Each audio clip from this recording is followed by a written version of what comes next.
મિત્રો સ્વાગત છે તમારું આજના આ વિડીયોની અંદર આપણે જોવાના છે આજના હવામાન વિભાગના સમાચાર જેમાં બહાર જિલ્લામાં મોટી આગાહી કરી દેવામાં આવી છે અતિ ભારે વરસાદ ને અતિ ભારે જે છે પવન સાથે વાવાઝોડા સાથે વરસાદ વરસે તેવી આગાહી કરવામાં આવી છે કયા 12 જિલ્લા છે અને ક્યારે આમાં વરસાદ વરસવાનો છે અને કયા જિલ્લામાં કયા તાલુકામાં વધારે અસર જોવા મળશે આ તમામ માહિતી આજના વિડીયોની અંદર જોવાના છે તો વિડીયોને તમે એન્ડ સુધી જોતા રહેજો વિડીયો પસંદ આવે તો વિડીયોને એક લાઈક કરજો તમે આપણી આ ચેનલ ઉપર નવા હોય તો ચેનલને સબસ્ક્રાઇબ કરી લેજો અને કોમેન્ટ કરીને તમારા ગામનું ને તમારા જિલ્લાનું નામ જણાવજો પણ એ પણ જણાવજો કે તમારા ગામને જિલ્લામાં કેવો વરસાદ પડ્યો છે તો આજના હવામાન વિભાગ વિશે આજે વાત કરી લઈએ તો બનાસકાંઠામાં બુધવારે ભારે વરસાદ વરસ્યો છે મળતી માહિતી પ્રમાણે બુધવારે વડાગામમાં 219 જે છે mm એટલે કે 9 ઇંચ જેટલો વરસાદ ખાબક્યો છે મિત્રો બનાસકાંઠામાં બુધવારે જે છે 219 mm એટલે કે 9 ઇંચ વરસાદ ખાબક્યો હતો અહીં 2 કલાકમાં જ 6 ઇંચ વરસાદ નોંધાયો છે આ સાથે પાલનપુરમાં 156 mm એટલે 6.24 ઇંચ વરસાદ વરસ્યો છે મિત્રો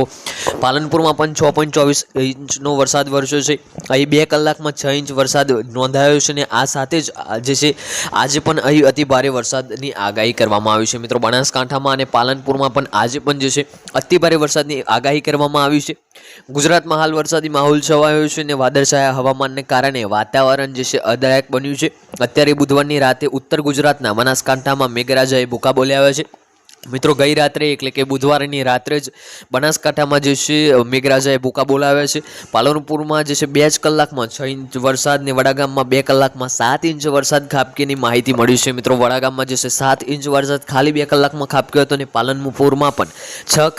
6 ઇંચ વરસાદ ફક્ત 2 કલાકમાં જે છે ખાબક્યો હતો ત્યારે આજે પણ ઉત્તર ગુજરાતમાંથી ભારે વરસાદની આગાહી હવામાન વિભાગે આપી છે મિત્રો આગામી જે છે સમયમાં પણ હવામાન વિભાગે ઉત્તર ગુજરાતમાં આગાહી આપી છે બનાસકાંઠામાં બુધવારે ભારે વરસાદને જે છે વરસ્યો હતો અને મળતી માહિતી પ્રમાણે બુધવારે વડાગામમાં 219 mm એટલે કે 9 ઇંચ જેટલો વરસાદ ખાબક્યો હતો એ 2 કલાકમાં જ 6 ઇંચ વરસાદ નોંધાયો છે આ સાથે પાલનપુરમાં જે છે 6.24 ઇંચ વરસાદ વરસ્યો હતો એ 2 કલાકમાં 6 ઇંચ વરસાદ નોંધાયો છે આ સાથે દાંતીવાડામાં 6 ઇંચ વરસાદ નોંધાયો છે જ્યારે ધાનેરામાં 22 mm વરસાદ નોંધાયો છે મિત્રો ધાનેરામાં પણ 22 mm વરસાદ નોંધાયો છે અને દાંતીવાડામાં પણ 2 જ કલાકની અંદર ભૂકા કાઢી નાખ્યા હતા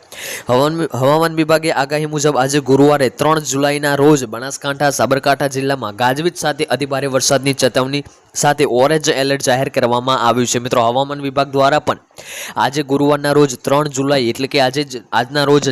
બનાસકાંઠા સાબરકાંઠા જિલ્લામાં પણ ઓરેન્જ એલર્ટ આપી દીધું છે આ સાથે જ જે છે કચ્છ પાટણ મહેસાણા ગાંધીનગર મહીસાગર અરવલ્લી અમરેલી ભાવનગર સુરત તાપી ડાંગ નવસારી વલસાડ જિલ્લામાં પણ વરસાદની અતિ ભારે આગાહી કરવામાં આવી છે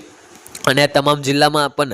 ઓરેન્જ એલર્ટ જાહેર કરવામાં આવ્યું છે હવામાન વિભાગની આગાહી મુજબ આજે ગુરુવારે તમામ જિલ્લામાં ગાજવીજ સાથે હળવાથી મધ્યમ વરસાદની આગાહી કરવામાં આવી છે શુક્રવારે 4 જુલાઈના રોજ સાબરકાંઠા અરવલ્લી મહીસાગર દાહોદ અમરેલી ભાવનગર ગીર સોમનાથ નવસારી ડાંગ વલસાડ તાપી છોટાઉદેપુર પંચમહાલ બનાસકાંઠા મહેસાણા જિલ્લામાં ગાજવીજ સાથે ભારે વરસાદની આગાહી જે છે કરવામાં આવી છે અને આ સાથે 4 તારીખની પણ જે છે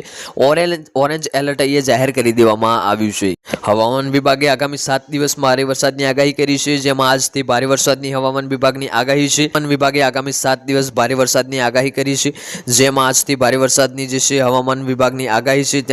તેમજ સૌરાષ્ટ્રના ભાગોમાં અતિ ભારે વરસાદ જે છે પડવાની આગાહી સાથે બનાસકાંઠા સાબરકાંઠા અરવલ્લી મહીસાગર વરસાદ પડી શકે તથા ખેડા આણંદ પંચમહાલ વડોદરામાં પણ ભારે વરસાદ પડી શકે છે તેમજ છોટાઉદેપુર ભરૂચ નર્મદા સુરત ભારે વરસાદની આગાહી સાથે ગાંધીનગર અને અમદાવાદ અમુક વિસ્તારમાં ભારે વરસાદની આગાહી અહીંયા હવામાન વિભાગ દ્વારા કરવામાં આવી છે।